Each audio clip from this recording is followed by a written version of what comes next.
नमस्कार विद्यार्थी मित्रांनो, आजच्या या व्हिडिओमध्ये आपण विरामचिन्हे ते अभ्यासणार आहोत। विराम म्हणजे काय की आपण जेव्हा बोलतो किंवा लिहितो तर आपण काय करत असतो, बोलताना आपण मध्येच थांबतो। जेव्हा आपण थांबवतो तेव्हा त्याला काय म्हणत असतात, तर विराम असे म्हणत असतात। तर तसेच विराम हे विविध वेगवेगळ्या चिन्हांनी आपले दर्शवलेले असतात। ते कशा पद्धतीने ते आपण आज बघणार आहोत। सगळ्यात आधी विरामचिन्हे त्याचे विविध प्रकार असते। सगळ्यात पहिला प्रकार आहे तो पूर्णविराम। पूर्णविराम हा अशा पद्धतीने देतात की म्हणजे हे पूर्णविरामचं चिन्ह आहे, त्याला मग इंग्लिशमध्ये फुल स्टॉप असं देखील म्हणत असतं। पूर्णविराम हे वाक्य पूर्ण झाले हे दाखवण्यासाठी वापरतात। म्हणजे एखादं वाक्य जेव्हा आपण लिहितो आणि ते वाक्य पूर्ण झाले आहे असं आपल्याला जेव्हा दाखवायचं असेल तेव्हा पूर्णविराम या चिन्हाचा वापर करतात। जसं वाक्य पूर्ण झाले आहे हे दाखवण्यासाठी वापरतात। जसे बघा, मी इथे एक वाक्य दिलं आहे, उदाहरण जसं मी दररोज अभ्यास करतो। याच्यानंतर आपण पूर्णविराम, मी दररोज अभ्यास करतो, याच्यानंतर पूर्णविराम दिला आहे। म्हणजेच काय, तर वाक्य पूर्ण झाले आहे हे दाखवण्यासाठी आपण पूर्णविरामचा इथं वापर करत असतो। हे वाक्य इथं संपलेलं आहे, याच्यानंतर आपण वाक्य सुरुवात करू शकतो, बरोबर। त्याच्यानंतर दुसरा प्रकार आहे आपला अर्धविराम। आता अर्धविराम म्हणजे काय, तर दोन छोटी वाक्ये उभयान्वी अव्ययांनी जोडतात तेव्हा वापरतात। म्हणजे दोन छोटी वाक्य ही काय करतात की जी उभयान्वी अव्यय असतात त्यांनी काय करतात, ती जोडतात। म्हणजे जशाच्या तशी लिहायची असतात आणि ती दोन वाक्य आपल्याला काय करायची असतात, जोडून आलेली असतात। हे दाखवण्यासाठी आपल्याला अर्धविराम चिन्हाचा वापर करावा लागतो। जसं बघा, अर्धविराम चिन्ह ह्या पद्धतीने लिहित असतात, ह्या पद्धतीने अर्धविराम चिन्ह हे दर्शवतात। आणि अर्धविरामचा वापर कशा पद्धतीने आपण उदाहरणात करतो बघा, जसं गड आला, इथं आपण अर्धविराम चिन्ह दिलेलं आहे। गड आला पण सिंह गेला, ह्याच्यामध्ये दिलं आहे की गड आला पण सिंह गेला। आपण काय केलं, इथं अर्धविराम चिन्ह दाखवलेलं आहे, म्हणजे मधून थांबलेलो आहे की दोन वाक्यांमध्ये ह्या वाक्याचा अर्धविरामचा आपण प्रयोग केलेला आहे। अशा पद्धतीने अर्धविराम चिन्हाचा वापर हा करायचा असतो। त्यानंतर आपलं तिसरा आहे स्वल्पविराम। स्वल्पविराम हे अशा पद्धतीने मित्रांनो दाखवत असतात। स्वल्पविराम म्हणजे काय, तर एकाच जातीचे शब्द लागोपाठ आल्यास वापरतात। म्हणजे एकाच जातीचे शब्द आपल्याला लागोपाठ आले आहेत हे दर्शवण्यासाठी आपल्याला स्वल्पविरामचा वापर करावा लागतो। जसं बघा, यमुना नंतर मी स्वल्पविराम दिला आहे। गंगा, त्याच्यानंतर मी स्वल्पविराम दिला आहे। यमुना स्वल्पविराम, सरस्वती स्वल्पविराम, कावेरी स्वल्पविराम या भारतातील नद्या आहेत। अशा पद्धतीने आपण जर वाक्य लिहायचं असेल, जर आपण नुसतं याच्यामध्ये जर स्वल्पविराम दिला नाही, गंगा, यमुना, सरस्वती, कावेरी, हे आपल्याला कळणार आहे का की हे दोन वेगवेगळे शब्द आहे असं। म्हणजे दोन शब्द ही वेगळी दाखवण्यासाठी आपल्याला ह्या चिन्हाचा प्रयोग करावा लागतो। म्हणजे एकाच जातीचे शब्द आणि ती पण एकाच जातीची असते, म्हणजे तेव्हा आपल्याला ह्या स्वल्पविराम चिन्हाचा उपयोग हा करावा लागतो। त्यानंतर आपला आहे अपूर्णविराम। अपूर्णविराम ह्या पद्धतीने दर्शवता दोन म्हणजे फुल स्टॉप सारखे दोन चिन्ह असे दिलेले असतात।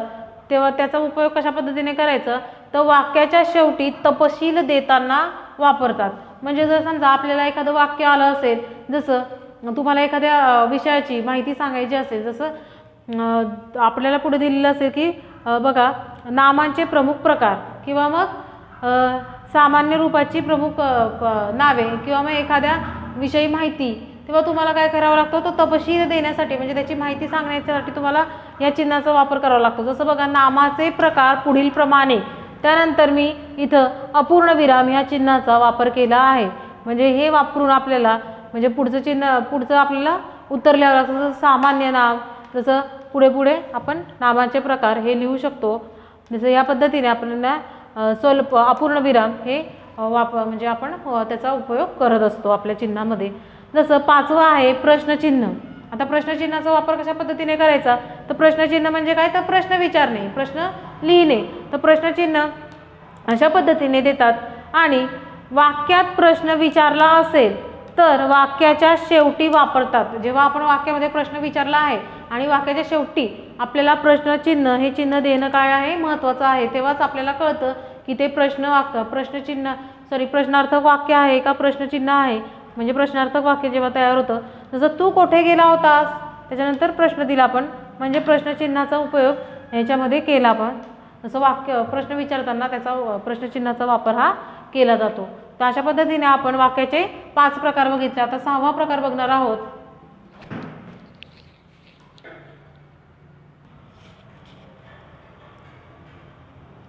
त्यानंतर आपला 6वा प्रकार आहे तो म्हणजे उद्गार चिन्ह.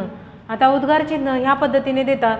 ते म्हणजे काय, तर मनातील भावना व्यक्त करणाऱ्या शब्दांच्या शेवटी वापरतात. म्हणजे आपल्या मनातील भावना ज्या असतात आणि ते आपल्याला व्यक्त करताना तो शब्द आपण जेव्हा वापरतो, उद्गार शब्द, त्याच्यानंतर ते चिन्ह त्याचा वापर आपण करत असतो, उद्गार चिन्हाचा वापर करत असतो. जसं बघा, बापरे केवढा मोठा साप, याच्यानंतर आपण काय केलं, उद्गार चिन्हाचा वापर केला आहे. उद्गार शब्द जेव्हा वापरतो तेव्हा त्याच्यानंतर उद्गार चिन्हाचा वापर आपण करत असतो. जसं बघा ह्या पद्धतीने, बापरे केवढा मोठा हा साप, अशा पद्धतीने. त्याच्यानंतर 7वं आहे आपलं अवतरण चिन्ह. आता अवतरण चिन्ह बघा, एकेरी म्हणजे हे काय आहे, तर एकेरी अवतरण चिन्ह आहे. तर एकेरी अवतरण चिन्हाचा वापर कधी करतात, तर बघा एकेरी शब्दावरती जोर देताना किंवा दुसऱ्यांचे मत सांगताना, म्हणजे एकेरी शब्दांवरती जोर देताना किंवा दुसऱ्यांचं मत आपल्याला सांगायचे असेल तेव्हा आपण काय करत असतो, एकेरी अवतरण चिन्हाचा वापर करत असतो. जसं बघा, गांधीजी चले जाओ ही घोषणा दिली. गांधीजींनी चले जाओ ही घोषणा दिली. याच्यामध्ये चले जाओ हे आपल्याला काय करायचं आहे, तर त्यांनी दिलेली घोषणा त्याच्याखाली त्याच्यानंतर आपल्याला काय करायचं, ते महत्त्वाचं आहे. म्हणून आपल्याला याच्यामध्ये बघा, मी चले जाओला काय केलेलं आहे, तर एकेरी म्हणजे त्या शब्दावरती जोर द्यायचा आपल्याला थोडक्यात, की गांधीजींनी काय केलं, तर चले जाओ ही घोषणा केली. म्हणजे चले जाओ हे काय आपलं महत्त्वाचा शब्द आहे. म्हणून आपण काय केलं, याला एकेरी अवतरण चिन्हामध्ये लिहिलेला आहे. म्हणजे एखादी शब्दांवरती जोर देताना म्हणजे आपल्याला हा चले जाओ हे महत्त्वाचं आहे. त्यांनी जी घोषणा दिली ते कुठली दिली, ते चले जाओ. म्हणून आपल्याला ह्या चिन्ह म्हणजे हे चिन्ह इथं लावणं महत्त्वाचं आहे, की जेव्हा एखाद्या शब्दांवरती जोर देताना किंवा दुसऱ्यांचं मत सांगताना आपण एकेरी अवतरण चिन्हाचा वापर करत असतो. त्यानंतर दुहेरी अवतरण चिन्ह. दुहेरी अवतरण चिन्हाचा वापर कधी करतात, की ज्यावेळेस बोलणाऱ्याच्या तोंडाचे शब्द देताना, म्हणजे एखादा व्यक्ती बोलत असेल आणि त्याचे शब्द आपल्याला त्या पद्धतीने लिहायचे असेल. जसं बघा, म्हणजे शरद म्हणाला मी सहलीला येईल.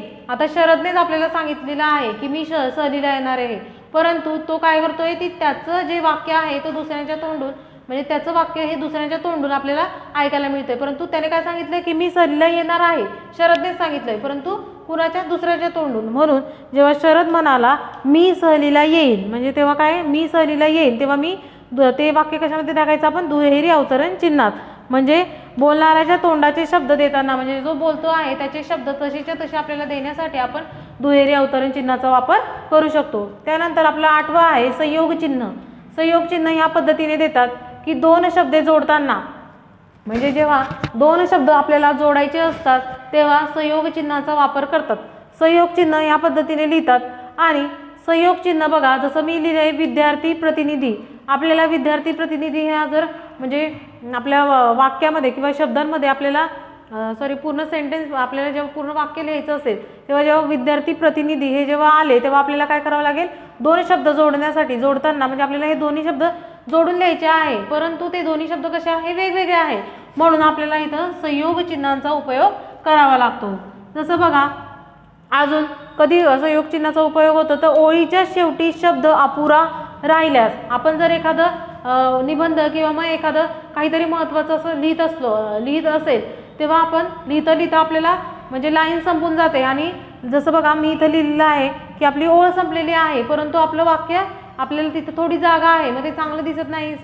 जेव्हा आपण एका पेजवरती वाक्य लिहितो तेव्हा ती एका याच्यामध्येच आली पाहिजे असं आपल्याला वाटतं. तर बघा, उदाहरणार्थ मला निबंध लिहा. बघा इथं मी काय केलं आहे, संयोग चिन्हाचा वापर केला आहे, कारण मला हे वाक्य कसं लिहायचं होतं, लिहायला, याला इथं आलं पाहिजे होतं, परंतु इथं माझं बसणार नव्हतं. म्हणून मी काय केलं, इथं संयोग चिन्ह दिलं आणि याला काय केलं मी इथं खाली लिहिलं आहे. म्हणजे थोडक्यात आपण इथं संयोग चिन्ह द्यायचं आणि याला, म्हणजे हे पूर्ण वाक्य आहे असं हे प्रतीत होतं. मला निबंध लिहायला आवडतो. अशा पद्धतीने आपण संयोग चिन्हाचा उपयोग हा करू शकतो. त्याच्यानंतर आपलं सगळ्यात 9वा प्रकार आहे आपलं उपसारण चिन्ह. उपसारण चिन्ह हे अशा पद्धतीने देतात की ज्याला डॅश म्हणजे संयोग चिन्हासारखंच दिसतं, पण आपण ते कधी कधी त्याचा वापर करतो की त्याला डॅश देखील म्हणतात.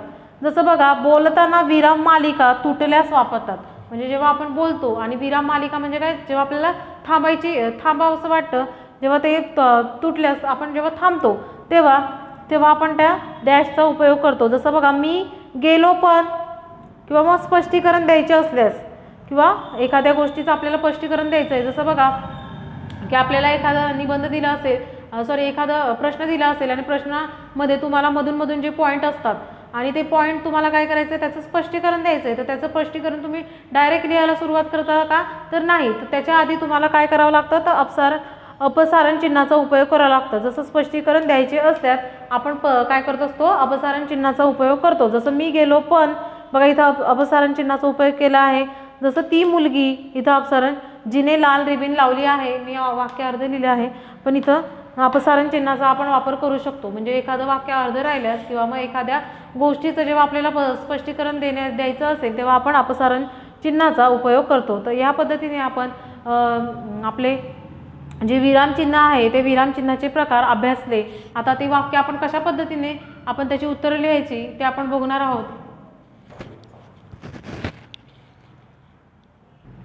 जसं बघा, तुम्हाला जर परीक्षेमध्ये विरामचिन्हाचे प्रश्न विचारतात तर ते कशा पद्धतीने त्याचे उत्तर लिहिता, म्हणजे कशा पद्धतीने तुम्हाला प्रश्न विचारले असतात. जसं बघा, पुढील विरामचिन्हे ओळखा. तुम्हाला इथे विरामचिन्हे दिलेली आहेत, तर त्यांनी काय केलं, ते काय करतात, विरामचिन्हे देतात आणि तुम्हाला काय करायला लागतं, म्हणजे ते ओळखायचे असते. जसं बघा, इथं मी विरामचिन्ह म्हणजे त्यांनी चिन्ह दिलेलं आहे तर ते आपल्याला ओळखायचं आहे. जसं पहिलं काय आहे आपलं, स्वल्पविराम, अशा पद्धतीने. दुसरं काय आहे, प्रश्नचिन्ह, बरोबर, प्रश्नचिन्ह. जसं बघा, आपला आहे हा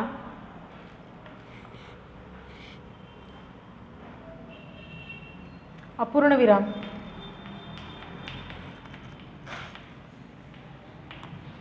आणि एकेरी अवतरण चिन्ह.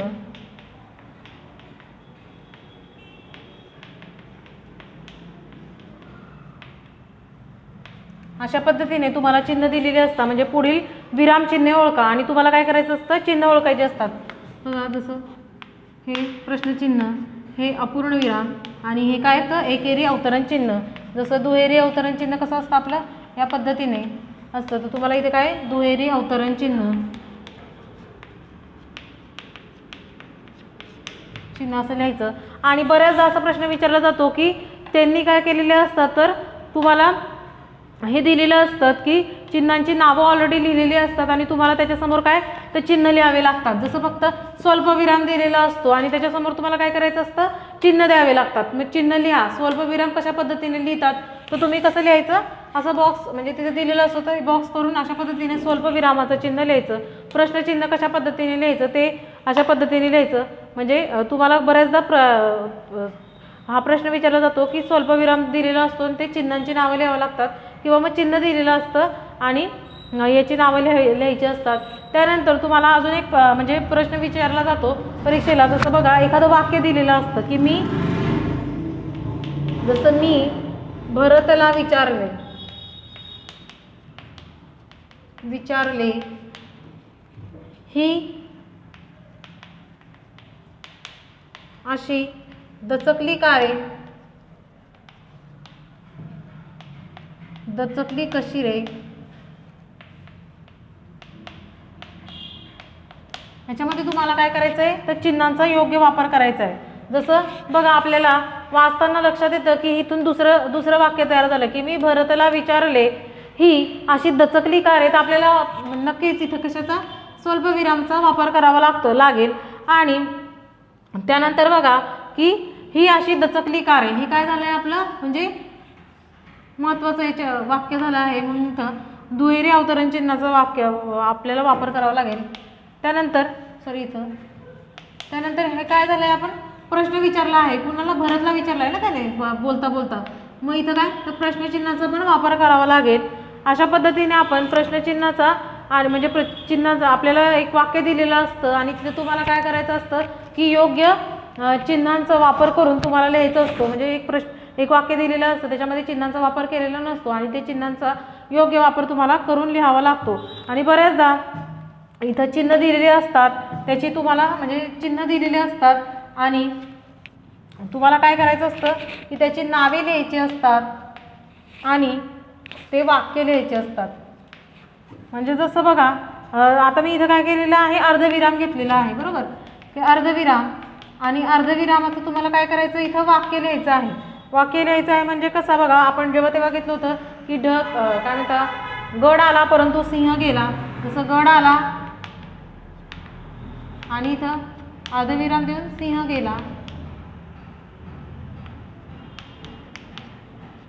अशा पद्धतीने आपण अर्धविराम म्हणजे नावं आणि त्याची वाक्य आपण तयार करू शकतो, म्हणजे तुम्हाला प्रश्न विचारले जाऊ शकतात. तर ह्या पद्धतीने आपण वाक्य आणि वाक्याचे विराम चिन्हे हे अभ्यासले आणि विराम चिन्ह हे प्रश्न कशा पद्धतीने विचारले जाऊ शकतात ते आपण बघितले. धन्यवाद.